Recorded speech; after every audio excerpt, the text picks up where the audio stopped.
नमस्कार सभी धर्मी लोगों का आपके अपने चैनल पर एक बार फिर स्वागत है। आज भी हम पवित्र रामचरितमानस के अयोध्या कांड पर चल रहे हैं। प्रिया प्राण सुत सर्वसु मोरे, परिजन प्रजा सकल बस तोरे। जो कुछ कहो कपटु करी तो ही, भामिनी राम शपथ मत सत मोही।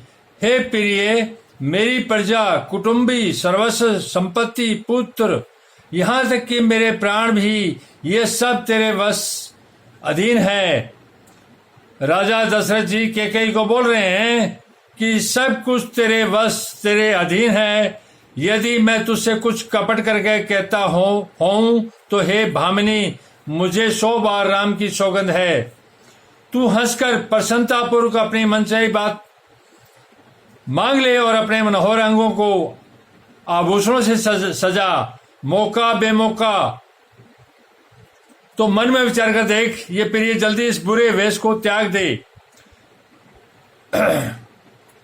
यह सुनकर और मन में राम जी की बड़ी सौगंध को विचार कर मंद बुद्धि कैकेयी हंसती हुई उठी और गहने पहने लगी, मानो कोई भीलनी मर्क को देखकर फंदा तैयार कर रही हो। अपने जी में कैकेयी को सुहर्ष जानकर राजा दशरथ जी प्रेम पुलकित होकर कोमल और सुंदर वाणी से फिर बोले, हे भामिनी, तेरा मन चित्ता हो गया। नगर में घर घर आनंद के बधावे बज रहे हैं। मैं कल ही राम को युवराज पद दे रहा हूं, इसलिए हे सुने यानी तू मंगल साज सज। यह सुनते उसका कठोर हृदय दलक उठा, फटने लगा, मानो पका हुआ बाल तोड़ फुड़ा छू गया हो। ऐसी भारी पीड़ा को भी उसने हंसकर छिपा लिया, जैसे चोर की स्त्री प्रकट होकर नहीं रोती। जिस प्रकार चोर की स्त्री जो होती है वो प्रकट होकर सबके सामने नहीं रोती, जिससे उसका भेद न खुल जाए। राजा उसकी कपट चतुराई को नहीं लख रहे हैं, क्योंकि वह करोड़ों कुटिलों की शिरोमणि गुरु मंत्रा की पढ़ाई हुई है। यद्यपि राजा नीति में निपुण है, परंतु त्रिया चरित्र अथाह समुद्र है। नीति में तो राजा राजनीति में तो निपुण है, लेकिन त्रिया चरित्र जो है वो अथाह समुद्र है। इसका तो कोई देवता भी पार नहीं पा सकता। फिर वह कपट युक्त प्रेम बढ़ाकर, ऊपर से प्रेम दिखाकर, नेत्र और मुंह मोड़कर हंसती हुई बोली, हे प्रियतम, आप मांग मांग तो कहा करते हैं, पर देते लेते कुछ नहीं। आपने 2 वरदान देने को कहा था, उनके भी मिलने में संदेह है। राजा ने हंसकर कहा कि अब मैं तुम्हारा मर्म मतलब समझा। मान करना तुम्हें परम प्रिय है। तुमने उन वरों की थाती धरोहर रखकर फिर कभी मांगा ही नहीं। मेरा भूलने का स्वभाव होने से मुझे भी वह प्रसंग याद नहीं रहा। मुझे झूठ मूठ दोष मत दो, चाहे 2 के बदले 4 मांग लो। रघुकुल में सदा से यही रीति चली आई है कि प्राण भले ही चले जाएं, पर वचन नहीं जाता। रघुकुल की ये रीति रही है कि प्राण बेशक चले जाएं, पर वचन जो मुंह से निकला है वो नहीं जाता। असत्य के समान पापों का समूह भी नहीं है। क्या करोड़ों धुंधुचियां मिलकर भी कहीं पहाड़ के समान हो सकती है? सत्य ही समस्त उत्तम सुकृत्यों पुण्यों की जड़ है। यह बात वेद और पुराणों में प्रसिद्ध है, और मनु जी ने भी यही कहा है। उस पर मेरे द्वारा श्री राम जी की शपथ करने में आ गई, मुंह से निकल पड़ी। श्री रघुनाथ जी, मेरे सुकृत्य पुण्य और स्नेह की सीमा है। इस प्रकार बात पक्की करा के दुर्बुद्धि कैकेयी हंसकर बोली, मानो उसने कुमत बुरे विचार रूपी दुष्ट पक्षी बाज को छोड़ने के लिए उसकी कुल ही आंखों पर टोपी खोल दी। जिस प्रकार बाज के आंखों पर टोपी होती है और शिकार को देखते ही खोल देते हैं ताकि वो झपट के उसमें मार ले, वही मतलब है इसका।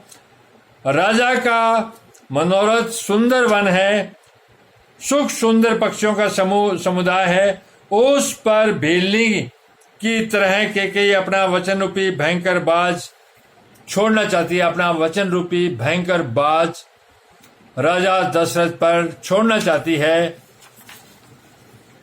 वह बोली, हे प्राण प्रिय सुनिए, मेरे मन को भाने वाला एक वर तो दीजिए, भरत को राज तिलक और एनाथ।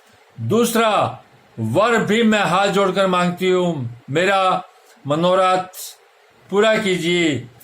तपस्वियों के वेश में विशेष उदासीन भाव से राज्य और कुटुंब आदि की ओर से भली भांति उदासीन होकर विरक्त मुनियों की भांति राम 14 वर्ष तक वन में निवास करे। कैकेयी के कोमल विनय युक्त वचन सुनकर राजा के हृदय में ऐसा शोक हुआ जैसे चंद्रमा के किरणों के स्पर्श से चकवा विकल हो जाता है। राजा सहम गए, उनसे कुछ कहते नहीं बिना मानो बाज वन में बटेर पर झपटा हो। राजा का रंग बिल्कुल उड़ गया, मानो ताड़ के पेड़ को बिजली ने मारा हो।